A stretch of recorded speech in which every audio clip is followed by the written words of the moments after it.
Welcome to Brain Candy. Thank you all for showing up tonight. Greatly appreciated, especially this time of the year. I know there's just a couple other things you might be stuck doing around now. So thank you all for coming. A couple of just general things real quickly. There is a restroom. It's down past the cash register on the left-hand side just before you get to the door. The store is open until the event's over, or their register is still open. So if you find anything, if you're looking for a last-second gift for someone or just for yourself, they are open. Be nice if I had good handwriting. After the event, there's a gathering of whoever would like to show up down at JV Bamboozles. It's a pub and grill just block and a half down and on the other side of the street. There's a little merchandise table over just past Katie and the cash register. Christian Ohly, our musician, has a t-shirt, some look like cassettes, stickers maybe, and CDs. Okay, so to start, we're going to bring up Christian Ohly. He is going to perform 4 songs tonight, spread throughout the evening. So we're going to bring him up to do his first song. I first became aware of Christian July 6th, 21. Had asked Pia Roa if she would do a Brain Candy, and her immediate response was, sure, but you need to ask Christian to do one too. And I ended up picking up his CD landline shortly afterwards. Absolutely loved it, asked him to come out, and he politely said yes. So we're going to bring him up for his first song.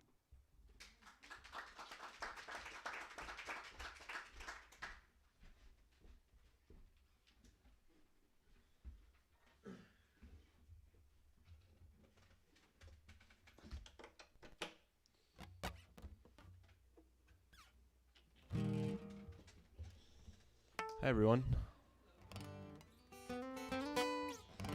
I haven't been, like you said, my name's Christian. Grew up in Rochester. Lived in Ferndale for a couple of years, and I'm back in Rochester. I tell a lot of stories in my songs.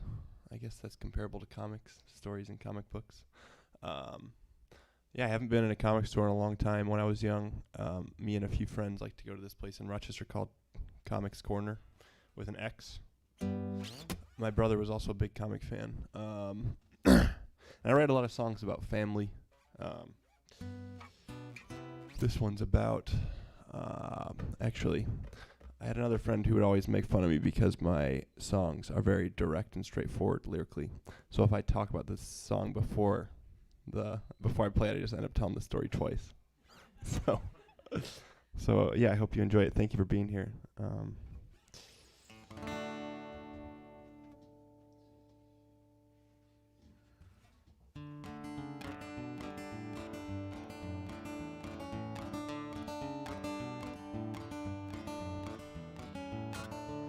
When my brother called and asked if I could join him on the road, I looked online to find a ticket to fly to Colorado. Ethan, I drove you to the park, your sisters were on their phones.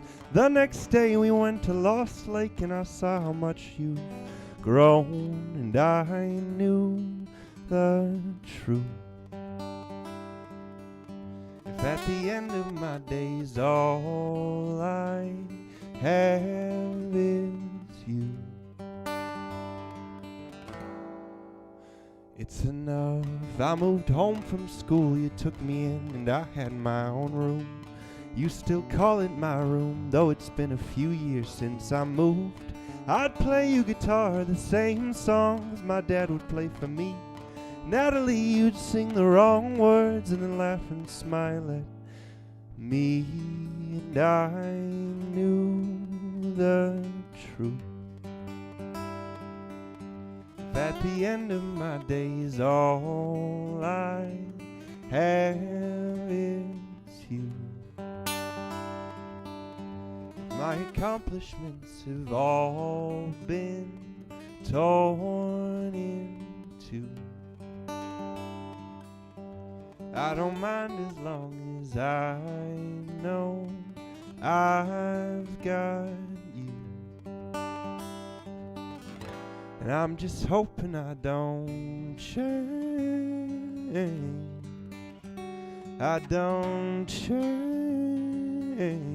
I'm just hoping I don't change. I don't change. There are times when I shut down and waste my mornings on the floor. Then I remind myself I have everything I could ask for.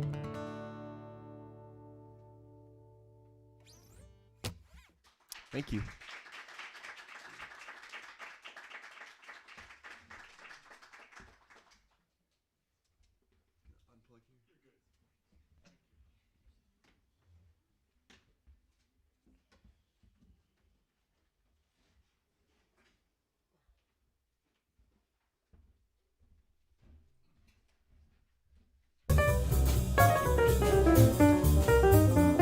Next, we're going to bring up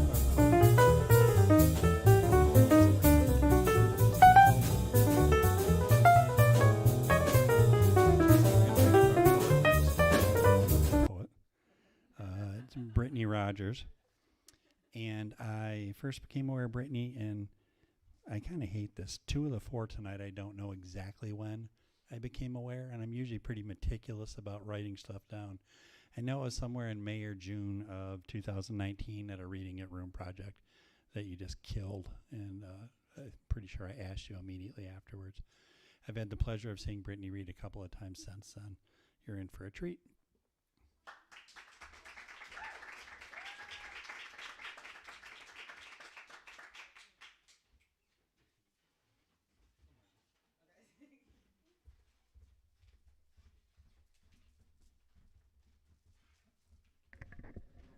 Yes, please. Thank you.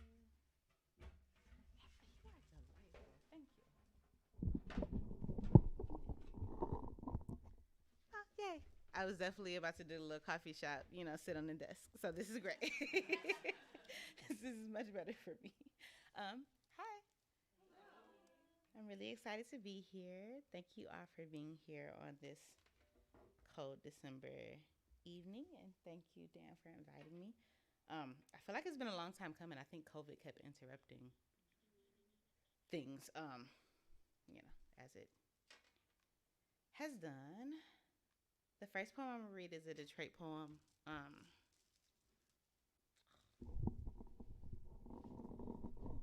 Okay, I feel like it's tall enough, but to be honest, somebody always, usually my husband or one of my best friends does this for me. I'm terrible with these things.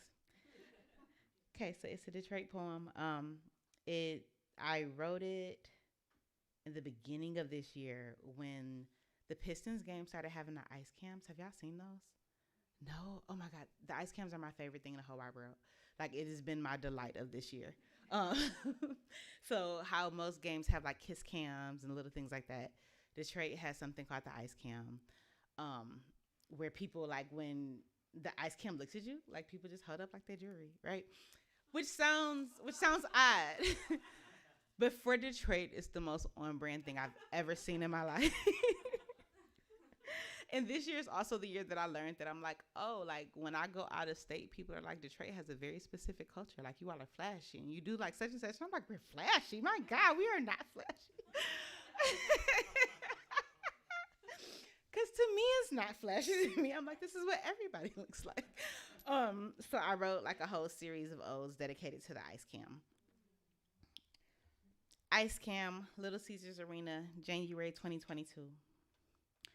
And this is like from a Twitter user, because Twitter really had a field day with these ice cams. That Pistons ice cam is some of the wildest shit I've ever seen. Do they not rob people in Detroit? I would cover my face and run if there was ever an ice cam in redacted Twitter user. When the ice cam cuts its eye toward our section, we do what we must. Curl a thumb under the Cuban link and lift it high as praise. No one is untouchable, not even you, pleading tone it down at the jewels you see cackling throughout the stadium. Strip bare our pinkies, wrists, chests, for whose gaze? those thirsty for our throats and what they take to be wealth. Your problem is really our nerve, thick as tobacco smoke.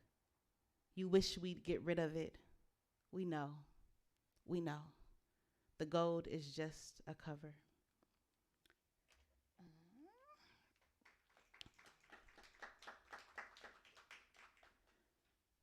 Abad for the changing season. The sun will not rise early yet. Today may be the day to unplug the sun lamps glaring at each other from their corners of the room. Testify. It is true what they say of winter's rotten mouth, this sky, bark dry and starless. And yet, you follow its dog whistle, sit, stay, roll over. Yes, it could be worse. In some states, sunlight is a myth whispered by folks who are from not there. But what of it? What when there are places where the soil is soft year-round, the sun chirping and kind each morning? Wade into it, light the candles on the dresser, the vanity, the nightstand, fling open the curtains, wide, wider. Obviously, that poem is brought to you by a girl who has seasonal depression and hates. I despise everything about the winter, which one would think would make me move. That's what.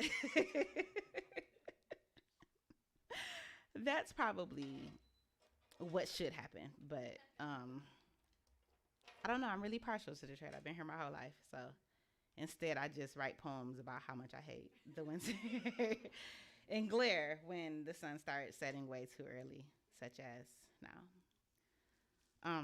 This next poem is a sonic crown, also largely about Detroit. And I should stop and mention here that most of my work centers Detroit as a city, but also as a character. I very much believe in the idea of the land having its own identity, its own personality, and not just Detroit as it stands now, but Detroit as it stands as one of like the centers of the Great Migration and how it impacts my family and my lineage and my roots. I'm always thinking about audacity. I'm always thinking about ownership. I'm always thinking about how class complicates those things, right? How people think about who deserves to own land or who deserves to have money or who deserves to be flashy. So, yeah. This is a sonic crown, so it's a little long. Good ground. Before I was born, my kin owned things. A corner store, 2 family flats. Good ground. We grew round fruit, thick bark. We lost it all and no one caused to explain how. The living let lies fall from salt-slick tongues. Not grown enough. Don't recall. Who told you? I comb through the obituaries, but they too lie closed-mouthed. Maybe death is the only truth. I keep trying to come home.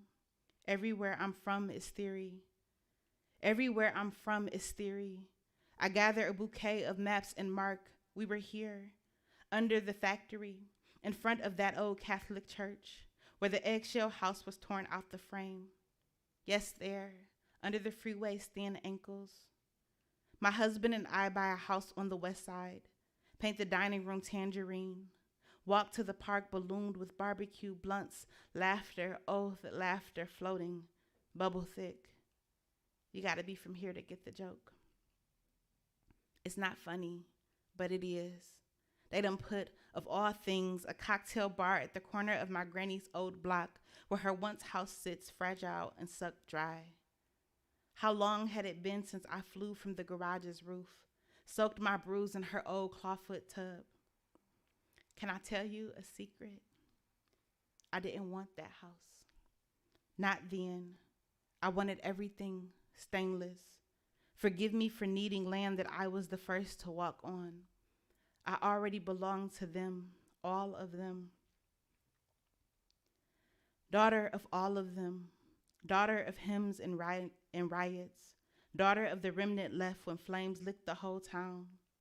Granny say we got people down in Georgia, the Carolinas, Alabama. She makes me take their first and last name, last rumored location. Good girl child, but I lie when I vow to visit them while I'm in town. Instead, I workshop, craft talk, fellowship, buy books. How do I look south for the living when I last took the trip for the dead? All I remember of the trip south is Detroit's frozen arms shoving our minivan, full and cranky, all the way to Orangeburg. I want to say it was a good service, that my great-grandfather's body looked nice, his hands waxy, well-tended fig leaves. Before we put him in the ground, what looked like a snake sprung from the yard of our distant kin. I can't picture the casket, but I still hear my cousin's howl of laughter, so loud it shook the magnolias. Look at us, so city, spooked by the grass. Look at me, so city that I won't consider leaving, though winter grips my neck with its blue, blue fingers each November. Ain't no rest here, but why should I give up my house, my aunties up the way, my church on every corner, my black folks, my hallelujahs, my makeshift cousins, my goddamn can't nobody outdo us. We all know New Detroit got sticky fingers. See how it stole Cass Corridor, Midtown, Belle Isle, the family's market, my granny's house. Is this the bounty her mama brought her here for? Her mama migrated here after the first riot, years before the second. I plead for stories about Georgia. What made y'all flee? Would you ever leave us and go back? She swears she's here to stay, but the only honesty is death. Before, I did not care that there is no family burial plot. Forgive my morbidity. Time does what it wants.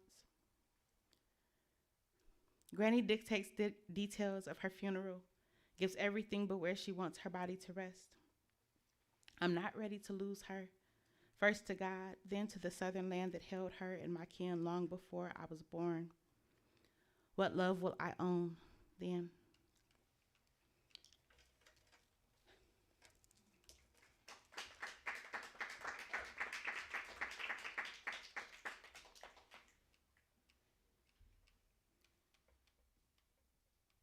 Okay, I'm gonna try to shift moods just a little bit. I always do a poem about my granny during sets because that's my heart. And I intentionally took them out this set because my granny is not well right now. And I forgot about the last stanza of that poem, so I was like, whew, my heart. So if you're a good thought thinker, send good thoughts her way. Pauling blood. When my aunt recounts the tale, she says she should have known, muttering something about Pauling blood, hard heads, soft behinds. She had told us to stop running in and out, letting out all her good air. Then she told us not to put on the skates, their leather so new it squeaked against our sweat-worn fingers until we made it off the front porch. Of course we said okay. Of course we knew how to play obedient, believed we would never be caught in our own knotted lie. Of course we galloped down the inside stairwell, the leather itching a hole in the center of our hands, so greedy we were to slide them on. She doesn't have to tell us. The skates were on our feet by the time we hit the porch's landing, fantasizing about how we would soar down the block when we got to the bottom. I remember that I went down first, slow as an old watch, then held my breath, chest knocking as my cousin inched toward the sidewalk. So you see, I was watching when her right leg flew from beneath her on that third step. We both knew her arm was broken before her elbow split clean as wishbone, before her mother heard her scream.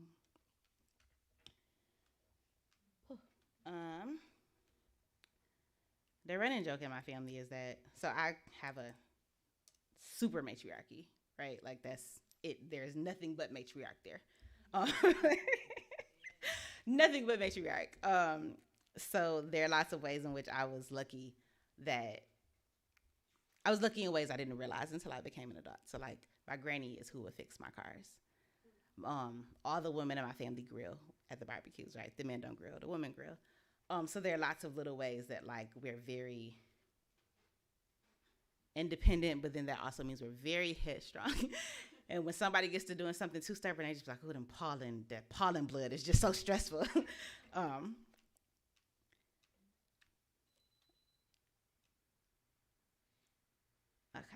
another poem about me being hard-headed, but this time with my dad, so. And he'll live, he'll recover. Elegy. There is not much I remember of visiting my father. The cartoons I knew too secular for his other children to view. The belt he threatened to take to everyone under his roof, even the wife who cooked every meal and kept the house and birthed the kids back to back. My father took me to my first baseball game. I don't know who won. We left early after I ruined the mood by dancing to the rap blaring between innings. On Friday nights, he would drive us all to prayer service. The ride took hours. The pastor proclaimed hell was coming unless we obeyed. The congregants wailed, their throats fire-washed. Prayer so long the service outlasted the sun. Sky turned coal black. Each time I fell asleep on the pews. The pews the softest part of that small room, crowded with bodies laid out at the altar. My father nudged my dangling legs, demanded I rise to hear the word. And then I'm gonna read this last poem and I'm gonna be out of your hair. And this poem is from my best friend Mars, because I'm feeling particularly tender today. And I miss him real bad. To tenderness from Mars, to your green, growing hands, your symphony of plants, ZZ, Zora, Baldwin, Audrey, stretching for the sun's applause. What does not bloom before your attention? You notice everything, my mood's tilting scales, which songs soothe during the ride home, how I like my food, not touching, my drinks, brown and sweet, my compliments, layered like cologne. Have you noticed how much taller I am seated next to you, smiling at the sky like it will return the favor? Thank you.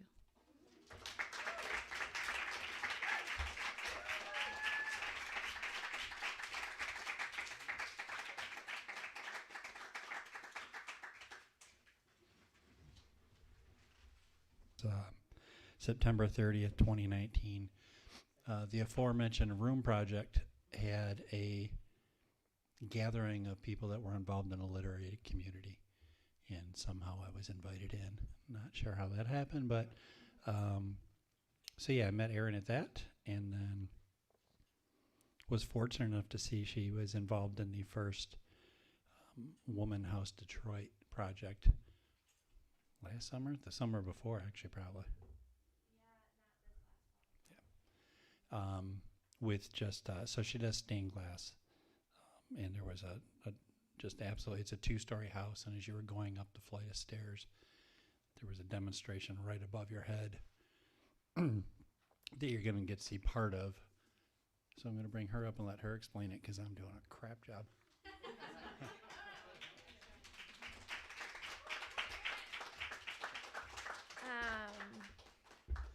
That's a hard act to follow. I didn't put two and together that I would come after Brittany Rogers. So, anyways, my name is Erin. Yeah, and I'm going to talk to you about stained glass today. But actually, what I would love to really talk to you about is about creativity and encouraging everyone to lean into their creativity, especially in the winter, because really the reason why I found my way back to stained glass and ended up doing this pretty big installation at Woman House was because it was winter of 2021, so January, February, and I was alone and was pretty certain that if I didn't do something that I would lose my mind. I know that I was not alone in that, especially here in Detroit, where things felt pretty bleak, especially at the beginning of the pandemic. And as Brittany said, the cold here is not the reason why we stay in Detroit. At first, though, what I would love to do is actually, this is going to be a little bit of a show and tell as well. I brought with me some scrap glass, is what I call it. I'm going to say people in the industry call it. Basically, it is just pieces of glass that have been cut and usually would be thrown away. because they are too small. After this big project I did, I couldn't bear throwing some of this away, because I'd be like, oh, it's so pretty, and I have yet to truly figure out what I'm going to do with it. So I just have buckets of it. But if you so choose, I'm going to start with you, Christian. You feel free to pick it up, look at it. It isn't ground, meaning it is still a little bit sharp. You probably will only get a little paper cut, but if you're not careful, I mean, it's not dangerous, I promise you. But anyways, at least you can like look and touch. So as Dan mentioned at the beginning of my introduction, I was a part of this pretty amazing installation, or large house installation, called Woman Project.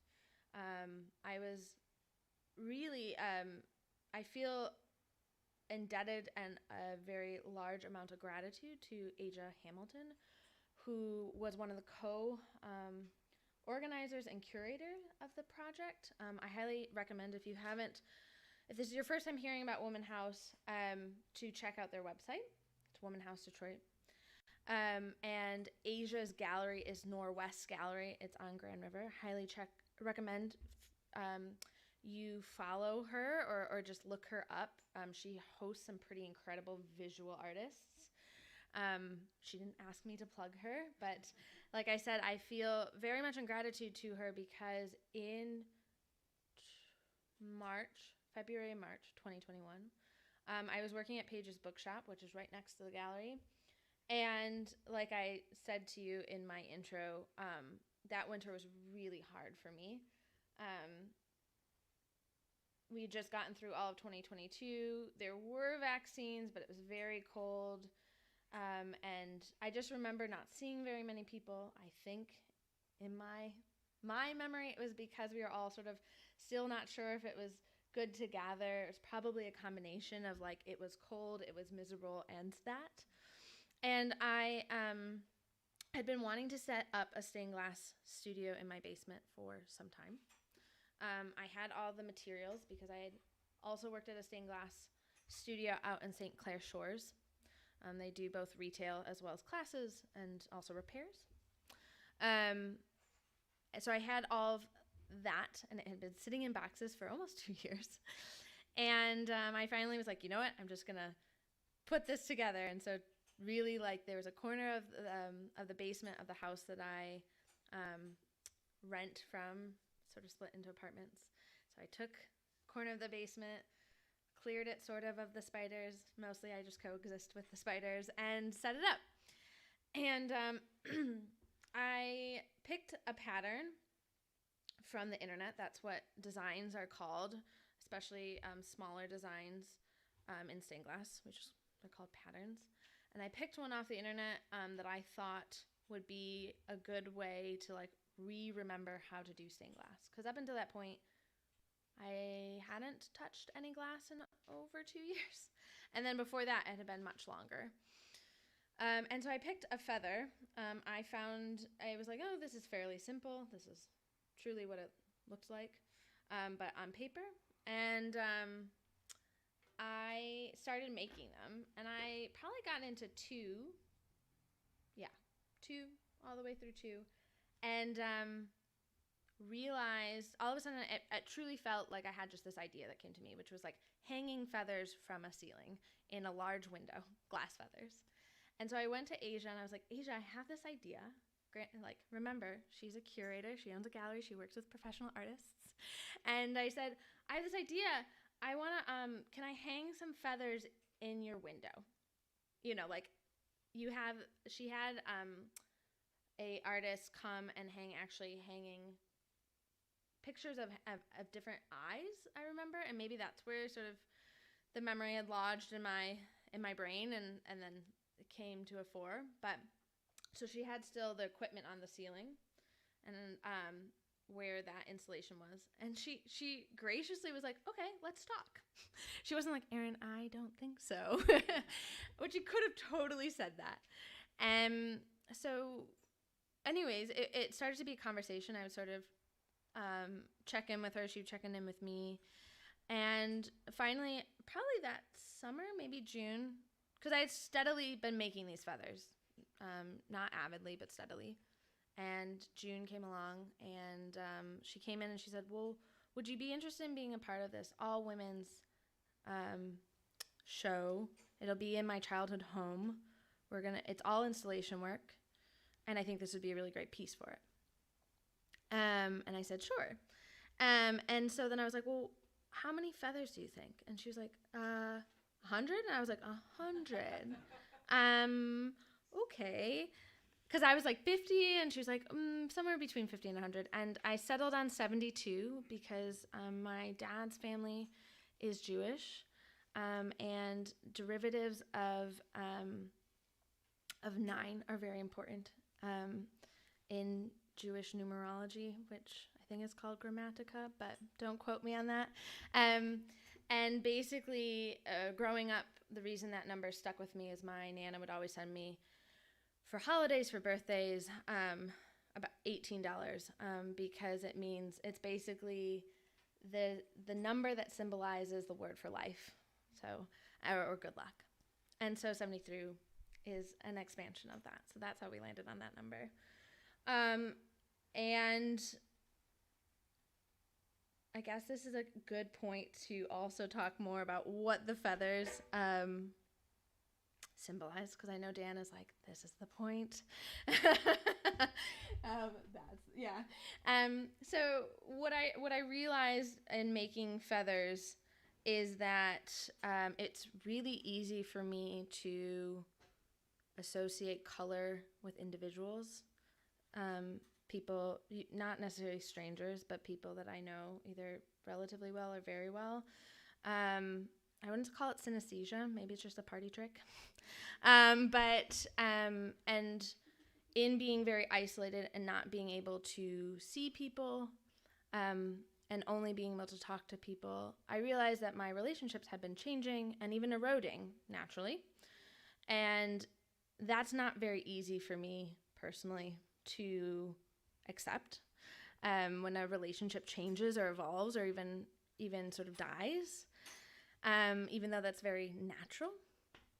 And so I thought, well, maybe what I'll do to make sure all these feathers are different, since I have to make all these feathers that I've just committed to, I'm going to make them after someone.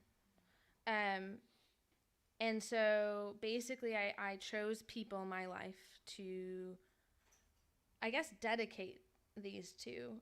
Some of these people, like this feather here, I remember having a conversation with Dan, is for someone that I actually don't have a relationship any longer with. And it ended poorly, to say the least. But it felt really important to memorialize that relationship, because at the time, or for most of that relationship, this person was really important to me. And it was just very easy. Like I said, it was very easy when I thought of him specifically, of being like, this is you in a feather. I also, Dan also ended up buying, this is actually one of the first feathers, if not the first feather I made. So you really did get the prototype, Dan. I don't know if you ever knew that. And I decided this feather was me at the beginning of this project, and then the end of the project I made the last feather again with me at the end. And there are some similarities, but they also look quite different. The other thing you'll notice is on the end of this feather is a golden tag. It's gilded in gold, and then there's a phrase written on it. And what I wanted to do is, it was really important to me to bring people, community, into this project with me. And so what I did is I created an anonymous Google Doc, and I asked friends to share it. I asked acquaintances. Really, I asked everyone I could think of via email to potentially participate. And I just asked the question, what is something that you lost, let go of, or shed this past year? And to write that. And then each of the tags, while it was installed in a woman house, they were actually at the top of the stairs as a separate installation, so people could actually touch them and interact with them and read them. But each tag then was reunited with a feather at the end. And so Dan kept his on. So that was the project. It was up for 2 months. It came down. All of the feathers found their way to homes, to other people. I got a lot of questions of like, are you going to keep any for yourself? And that was actually the one thing I felt really strongly about, which was no. I really wanted them to sort of disperse into the universe or into other people's homes. Because I think feathers represent at their core, or at least to me, found things. They're, when you find a feather, usually a bird feather, even a geese or goose feather, the goose or the bird has lost that feather. And when I was little, I brought those things all into my parents' house because I loved them no matter what. Even if I had 5 of the same feather, I still want another one. And there's just something beautiful about it. And so I think they can represent both loss, but also beauty, in the sense of you can take beauty in lost things. So I really wanted people to sort of become the stewards of these feathers and do with them what they wanted. So that's my talk on the project. I'm happy to answer more specific questions after this. But like I said, what I really wanted to focus on, or what I've been thinking about coming into this, was about creativity. And I will try to not make this soapboxy. But I think in my experience, and I've had this conversation with friends, and they've agreed that their experiences with creativity have been similar, is oftentimes, especially in America, we are encouraged to cultivate our creativity. We're encouraged to find whatever we are passionate or creative about. And then we're then encouraged to get good at it, whatever good means, or even masterful. And then we're encouraged to create an Etsy account and sell that thing. And that seems to be like the end goal, right? And while that's all great, I'm not knocking that. If that's like your goal, please, by all means, do that. But I guess I just want to remind you, and by reminding you, reminding me that like you can be creative and create and not have an Etsy account and not do anything with it, really. Like, I have gotten a fair amount of questions, which is totally reasonable. What are you going to do next? Are you going to do a bigger installation? Are you going to do something more? And the answer right now is no, because this project came sort of into my life all of a sudden, and then it happened and it was done, and that was great. Like, and then it left. And it felt like a cycle. And while I'll still create stained glass, I brought others that, if you want to look at, these are actually, I truly screwed this project up. But I was like, I can still bring these in to show people. These are like half done pieces that would then be soldered together. So they're halfway done. But so I'm still in my basement, actually finishing up Christmas gifts right now. Time is ticking. But I don't want to make a living from stained glass at this moment. I don't know, that might change. There are certainly incredible stained glass artists out there. If you ever want just a new visual artist to find, just look on Instagram. I mean, some of the work out there is just bonkers, who are making livings from it. But that's not me. And Dan was really gracious to invite me here. And I was honestly a little hesitant because this is visual art and I created visual art. I don't necessarily identify as a visual artist because, again, usually to me that means you make a living or a profit from that. And I think that needs to change, or I would hope that would change. So I think I'm almost at time. I haven't been keeping track, but yeah, I guess I would just encourage you, especially going into the new year, if there's something that you love to do or just even want to try doing, whether it's stained glass or picking up a guitar or writing a poem, you can do that, and it can be shared. It never has to be shared. It can be shared with your close friends. It can be given as a gift, but you don't have to profit from it if you don't want to. It can still be something meaningful and powerful, and not necessarily have to have that end goal. So thank you all for listening. Dan, do you mind if we pass these around to people? I'll pass this one around. I'm actually gonna try to reattach this one. And if you have any questions, I'm happy to answer them afterwards.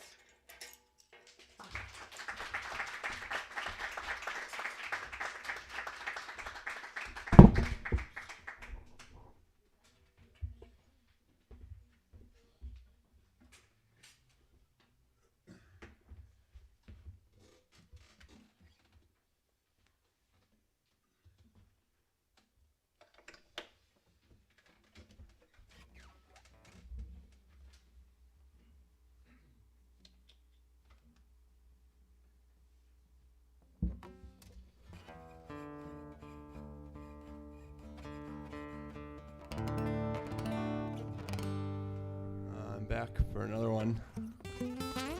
I thought about another comic-related story.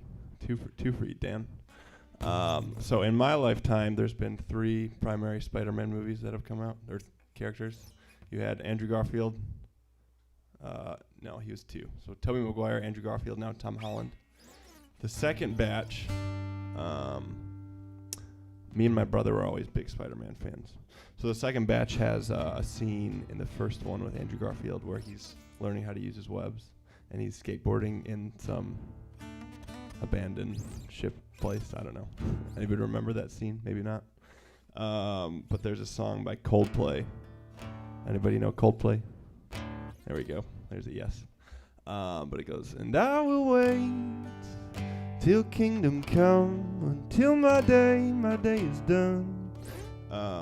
So this next song I wrote after I heard that song in a few years, the first time in a few years, and it kind of brought me back to those simpler days, watching Spider-Man, Andrew Garfield learn how to use his webs with my brother.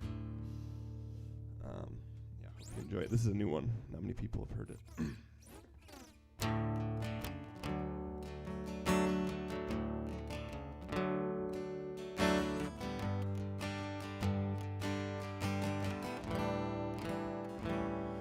There's a guardrail by my left hand. It's keeping me in, but I might jump in. And there's an ocean right behind me, already been there. So I'll keep walking, but when I come around, I hope that you might feel safe. And if I leave this town, I wonder if you'll miss me too. I think of all the sounds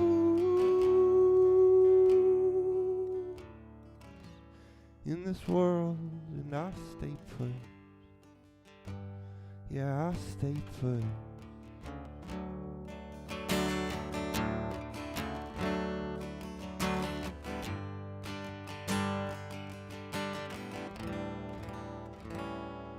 There's a dumbbell in the corner. It's getting dusty. It needs an owner.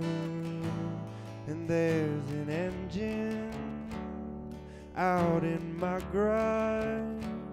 I wanna fix it. I got excuses, but when I come around, I hope that you might feel safe. And if I leave this town, I wonder if you'll miss me too. I think of all the sounds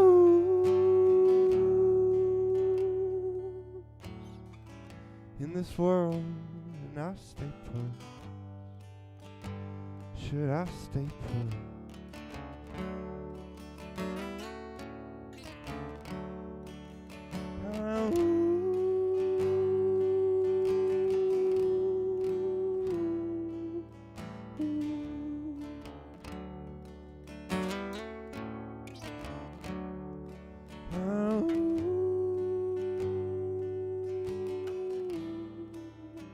But when I come around, I hope that you might feel safe. And And if I leave this town, I wonder if you'll miss me too. I think of all the sounds in this world, and I stay put. Should I stay put?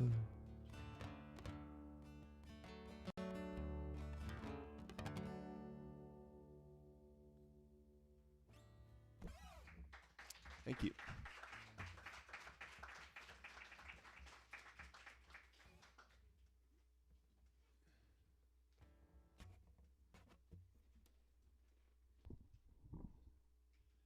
Thank you, Christian. And thank you very much, Erin. We're going to take a brief intermission right now. The Rocky and Bullwinkle clock up here. Why don't we come back at 8 o'clock? It's about 5 to 10 minutes. I can't really tell. Yeah, so again, store's open. The artists that you've heard, if they don't have anything available, just go up and tell them how much you enjoyed their work. There is a merch table over here that Christian has CDs, cassettes, and at least one t-shirt. So back at 8, thank you.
thanks for sticking around. Hope you had a nice break.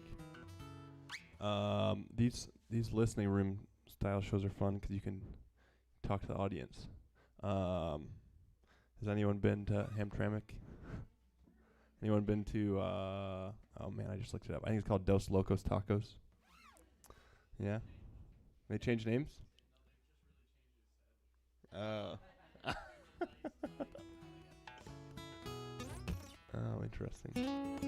Well, I wrote this song after I went to Dos Locos Tacos. And I had a good experience. The food was good. But I thought the lyric was much more interesting if the food wasn't good. So probably now halfway through this romantic love song, you guys are all going to laugh.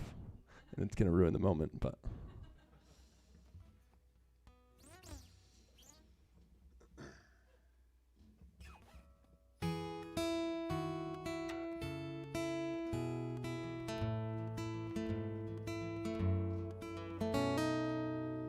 You were working at the Metro Park, and you got me in after dark, and we laid in the grass and watched the lightning pass by. You said, don't worry if we get wet, I've got some towels in the back, and we stayed there till 4. Then it started to pour. Oh, Annie, won't you stay around a while? Yeah, I couldn't make do with only a smile. We were walking through Hamtramck after eating shitty tacos, and you asked to hold my hand just so you could crack my knuckles. Yeah, like your little quirks, the way that you tug at my shirt, and how you're always taking trips and you never wash your denim. Oh, Annie, won't you stay around a while?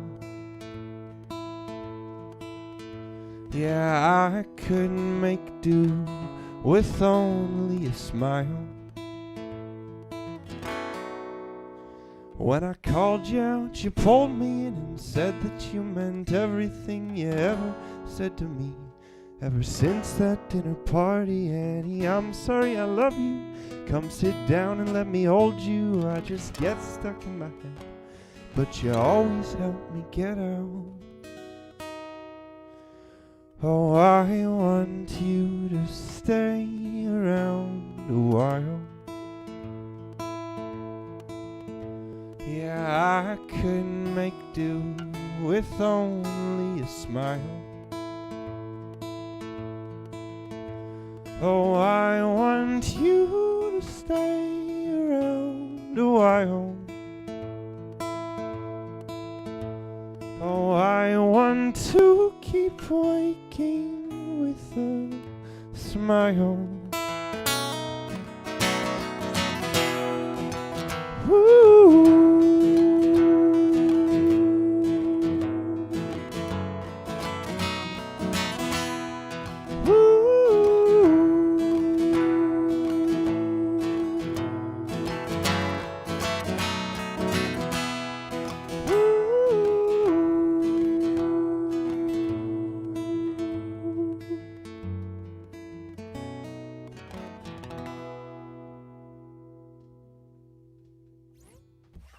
Thank you.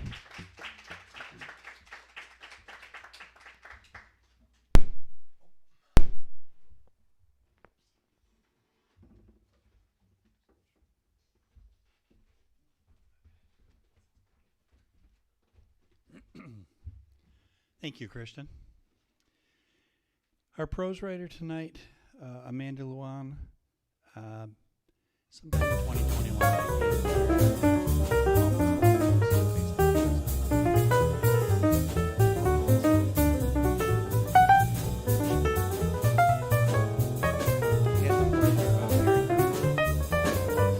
Earlier this summer at Room Project, and it was just great. So you guys get the same pleasure.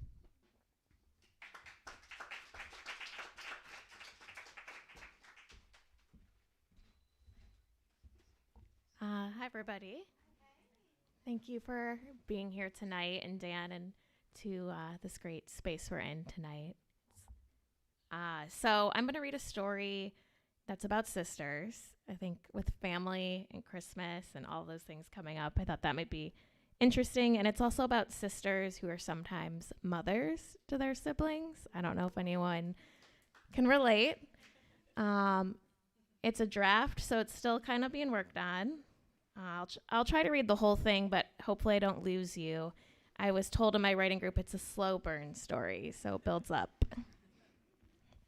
And a lot of my work is set in suburban Detroit. Lately, around 2008, I think because that felt like a little traumatic time period for me. A lot of my family was getting laid off from the auto industry, all kinds of things. I was graduating college, felt a little scary. Not as bad as a global pandemic, I guess, but so this story is about the sisters, and it's called Tess's Turn. Marlo heard the echo of an ice cream truck turn through her neighborhood. It made her feel like a child, yearning for a scoop of something cool and for summer with nothing to do. She waited on the porch for her sister. Tess had just graduated, and now decisions were due. Her sister's car sputtered up the driveway. Her hair was bright and red and short, eyes shaded neon green. She rolled in with a smile. "You're home?" Tess asked, taking a hug. "I thought you'd stay on campus." "I wanted to, trust me," Marlo said. They sat on the front porch, a wide piece of cement cracking at its ends. Marlo had noticed a change here. The broken cars, the first abandoned house on the block, the depression sinking its teeth into the suburbs. The auto industry had once held this place in a sweet middle-class swaddle. Now that the industry filed for bankruptcy, everybody was forced to let go. Layoffs came to those at the office and on the line. Marlo knew they were lucky to find anything that paid. Mom worked 2 jobs and was never home. The street was silent. The ice cream truck had passed. "Thank God Lakeside Grill can take me back," Marlo said. "Just got home, working already. Start tomorrow. Can't afford not to." Tess lit a cigarette. She was thinner than Marlo, and she took care in how she looked. She liked to be in control of her appeal. In many ways, they mirrored each other, but Tess had colored her hair, changed herself too many times to count. "Did you decide yet?" Marlo asked. "What I'm doing this summer?" Tess avoided her gaze. "School. I don't think I can do it." "Why not?" "Loans, you know that." "It's not so bad," Marlo said. "You need to get out of here." "Come on, you just got in." Tess carried her bags to her room. Marlo had been away at college for 1 year, but everything about her room told her it was still hers. When she opened it, she saw the black, thick skyline of Detroit painted on the wall above her bed, and next to it her pictures of friends at prom. Her closet unfastened, clothes sprawling. She did not want those clothes. She did not want that old blue blanket. She did not want that boxed TV. Her things claimed her, but she betrayed them. She lived somewhere else for most of the year now. She did not want to believe she really lived here. Mom came home with a hot and ready. She sprinkled the spice pack on and opened a Bud Light. Marlo commented on the rising heat and the broken air conditioner. The hum of the fans held this house together. After dinner, Mom sat in front of the television with her robe and slippers on. Marlo fell asleep, waking to the sputtering car. She thought to get up, to see her sister, to share a beer, but she rolled back, falling asleep. She worked every day that summer at the restaurant. Her goal was to save up for college tuition. She knew this was an unrealistic goal, but she still forced herself to try and pay for college with a $2.65 an hour job plus tips. Marlo didn't mind working. It was easy to take care of others, to bring them hot plates of food, to flirt with the old men at the bar, easy until he grabbed her apron, till he sat too long and stared, easy until her feet ached and she switched shifts to leave early. As she drove home, she thought of her friends from that photo. One was interning in Chicago, another one worked up north at a bar. They had no reason to come back here. Marlo yearned to have that freedom. Away at school, she was on her own for the first time, and that was a temporary and suspended relief. The house was dark and quiet. Mom was asleep. Noodles were on the stove with sauce. She took her shoes off and sat in the backyard. She smelled the cigarette, heard the lighter, before she saw Tess. "Did you tell Dad you're home?" Tess asked. "I did not," Marlo said. "He's been sober a few months," he says. "Wish Mom could say the same thing," Marlo said. She took a beer from her mother's stash. Tess opened one too. "Remember the time he blasted the ketchup bottle? We thought it was Mom's blood on the fridge. I actually thought that. I remember, Mom said. Who cleaned it up? Probably me or Mom. Probably you, Tess said. Tess kicked the wood and sparked a little fire in the pit. It was a warm day in June, just before the fish flies came out and stuck themselves to the car doors, flooded the lights at intersections, and walled over the side of gas stations and liquor stores. They are born so quick, a nuisance, then dead, a relief. Tess handed her a second beer. Don't worry, Mom's too forgetful now to notice. She's blacking out that much. Their mother came home with a bike one night. It was a 1970s Schwinn made new. She paid $100 for it. Tess found the bike the next day hiding in their garage. Her mom did not realize she spent the bill money she didn't have. The bike still sat there untouched. Marlo knew from this their mother was getting worse. There was a day when Mom didn't drink, when their family was still together. Marlo watched her turn bitter by the divorce, first spiteful towards their father, and then a long and stewing resentment came for them. Tess told her about her new summer job. She was taking care of 2 little boys, blonde-haired, blue-eyed, and sweet. She told Marlo about the gated community, the black-barred place she had to swipe a card to get into. She served a very exact number of organic fruits and vegetables. The boy's father was young and handsome, while the mother, according to Tess, was a nervous wreck. If I came on to him, he wouldn't stop me, Tess said, laughing. Don't say that. I'd do it just to see his reaction. Stop playing with people like that, Marlo said. Come on, you're no fun. Then you'd be fired. Besides, is this what you're really going to do? Work for them? Tess was calm, staring. Tess, you can't stay, you know that? You can't even afford school. Look at you here, waiting tables. How is that even close to worth it? You have to do this. I'm sick of this pressure from you. If I don't pressure you, who will? Tess kicked at the lit firewood, watched the embers fall. Marlo heard something in the back. A light came on in the kitchen. Their mother was up, moving slow and keeping to herself. Tess lowered her voice. It's just another trap, Tess said. Staying here is a trap. Tess tossed an empty beer into the bin. The lights went out in the kitchen. Marlo tried to stop her from leaving. She had more things to tell her. She had reasons to count. She wanted to tell her sister, you deserve to be on your own. But Tess was tired of listening. She was tired of being mothered by her. Marlo listened to the bugs and watched the moon peek out from behind the dark, shadowed arms of their tree. She poured her beer over the fire, turning the wood back into something dark and cold and stiff. Weeks passed, and the sisters did not speak. Marlo came home late from the grill, but by then, Tess would be out with her friends. In the mornings, Tess was off to work already, while Marlo got ready for her shift. Tess was not one to talk about her feelings. She said what she said, or she let something go. Marlo knew to leave it be, but she ached to be with her. Despite living away for a year, Tess was still her best friend.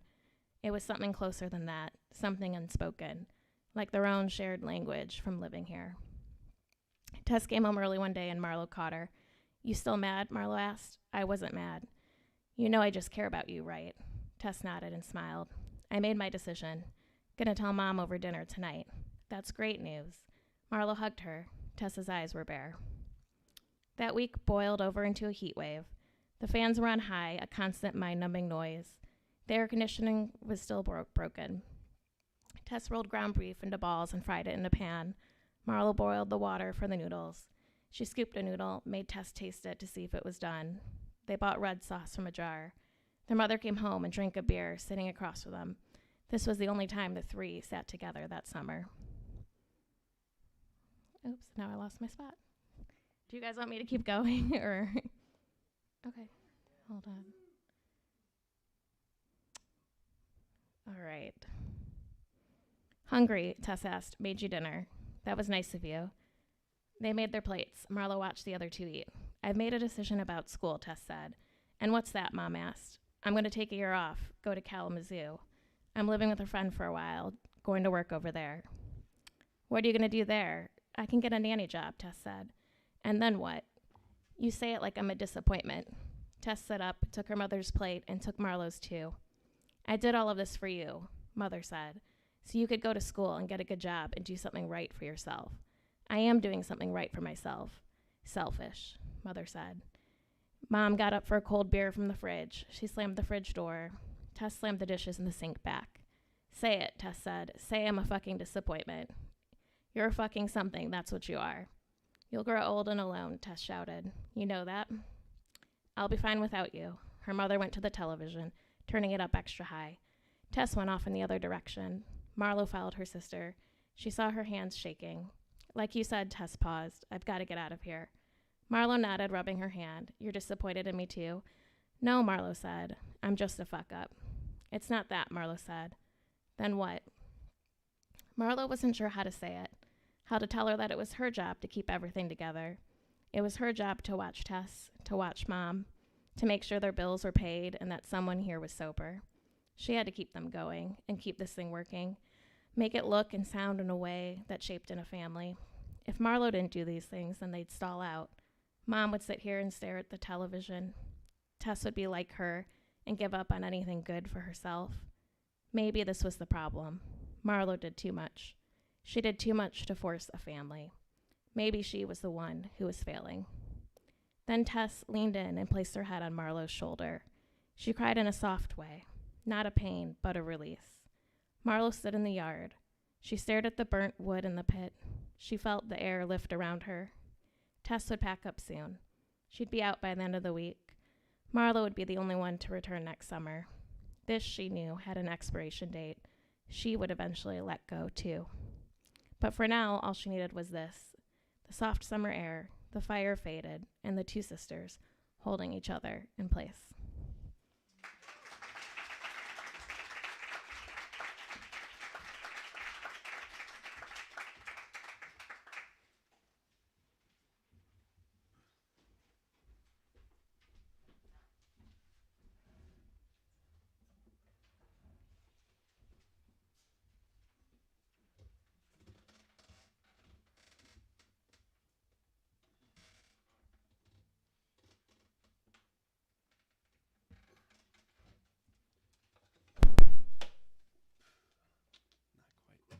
We'll get it right next time.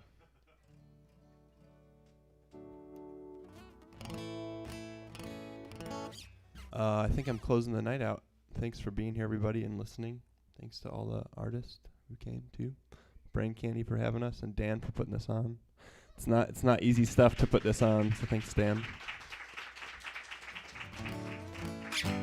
I do have some merch over there, but if you like what you hear, look up Ohly online, OHLY, Instagram, Facebook, or there's an email newsletter you can sign up if you just want to stay in touch. This is the last one. I am going to ask for some audience participation in this one. So once I start clapping, you got to clap, and then you got to finish the song out, because I can't clap and play guitar at the same time. Here's a song about feeling bad, then feeling a little better.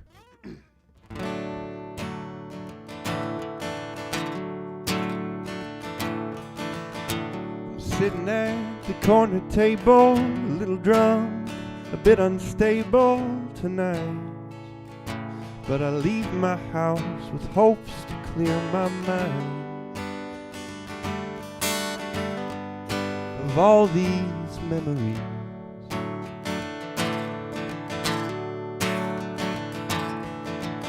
You and I, we went to Paris, we went to Kona, and I showed you where my parents grew up. And I held your hair the first time you threw up. But now I sit alone.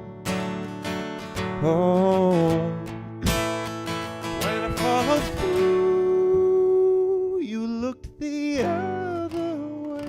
If I sing for you, would it make you want to stay? But when I see the truth, I know that you are not the one for me.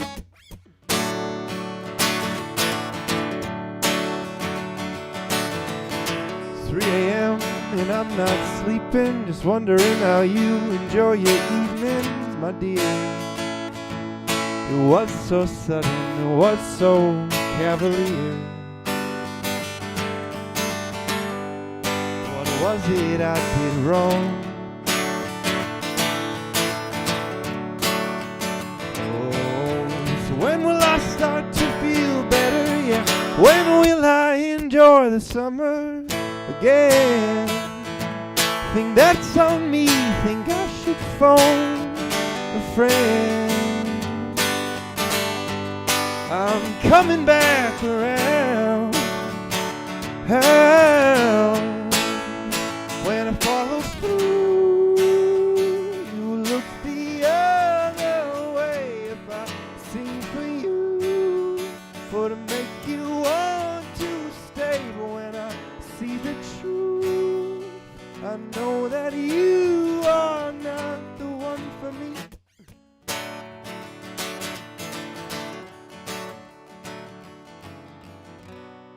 So come on, pick your head up. Come on, make your bed. So come on, pick your head up. Got plenty of rest.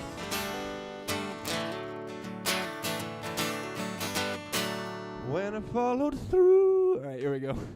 You look the other way. If I sing for you, or to make you want to stay. But when I see the truth, keep it going, I know that you are not the one for me. Nice. When I follow through, you look the other way. If I sing for you, or to make you want to stay. But when I see the truth, I know that you are not the one for me.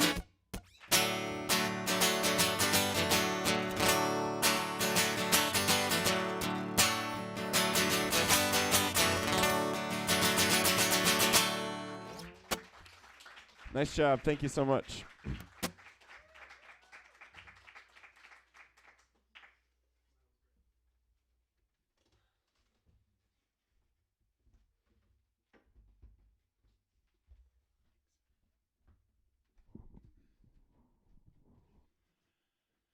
Thank you both, Amanda and Christian. So there's some newcomers here tonight. At least I think there are. So a little bit of an explanation. I'm never sure. The idea.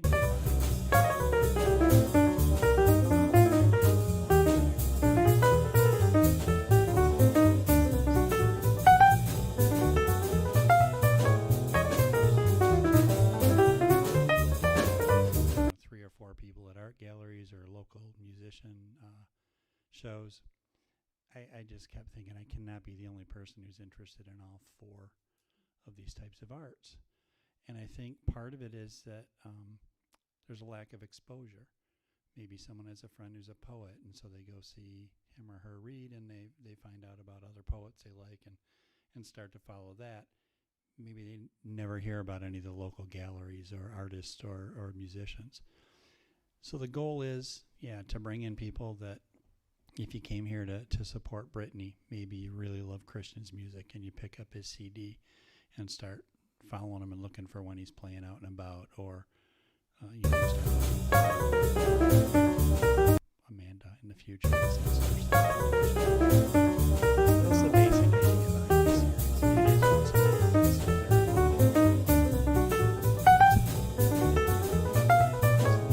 this is the 39th.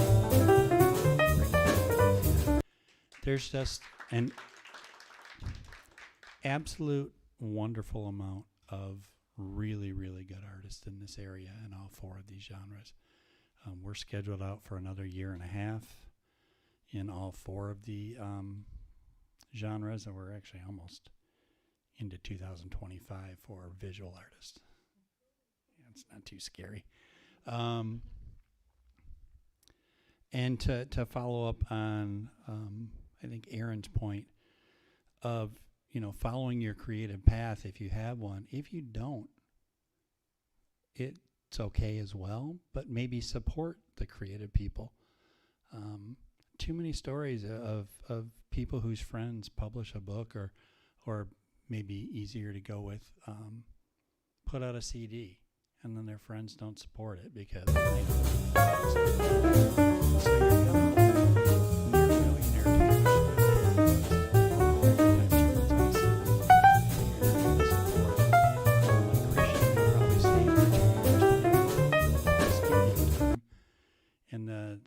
of the CDs and the distribution, etc. It just doesn't make any sense to me. And you don't need to be supportive financially because not everyone can do that, but support them by letting them know how much you enjoy their work or that you're looking forward to the next thing they're going to do. I left my paper over there, so I'm going to try to remember. Basically, I should be able to remember this. I know myself too well. Just again, thank you, starting with Green Brain, Dan and Katie, for allowing us to invade their space on a monthly basis. It's truly the nicest comic store I've been inside and have had the pleasure of spending money in. Thank you to the 4 artists who were so kind to share their arts this evening. Thank you everyone who showed up. Without support, this really is kind of almost a waste of time. So seeing almost all the chairs filled is always exciting. There is, on the back of the little sheet of paper, if you're holding one or sitting next to one, next month, January 16th, we have Danny Darling as our musician, Jamal May as the poet, Sean Rucker as the visual artist, and Sharice Morris as our prose. Sean Rucker currently has a show at MoCAD down in Detroit that's excellent. So again, the little bits on the back of this, the idea behind Brain Candy is trying to develop this larger community of artists. If you're an artist and you haven't been approached by me yet, I probably am unaware that you're an artist. Let me know. I think somewhere in here, yeah, in the front is my email address. If you're like me and you're never going to walk up to a stranger and talk to them, just shoot me an email and let me know. Again, there's a little bit of a wait to get in front of people here, but I'm more than happy to take a look. So again, if you're interested, I think some of us are going to go down to JB Bamboozles, across the street, down about a block and a half that way. You can park behind it. It's the one aspect of this that isn't great is that it's pretty much action-filled. If action might not be the right word, but so there's not a lot of time for conversation and to get to know each other a little bit. So, and then there's also, the idea behind this is take it with you. There's a schedule of everything that I know that's happening at various bookstores, art galleries, and where former Brain Candiers or future Brain Candiers are playing or reading or showing their artwork between now and the next Brain Candy. Thank you all very much once again for coming.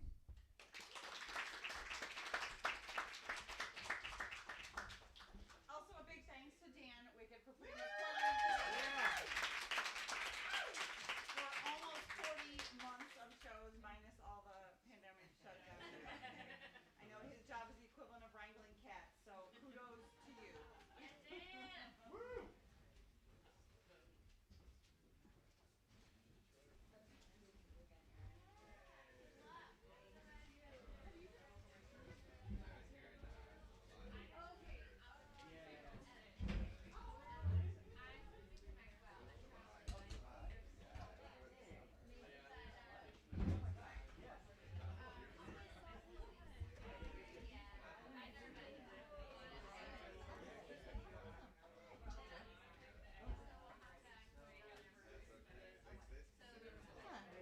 Okay, I'm gonna take a picture of that.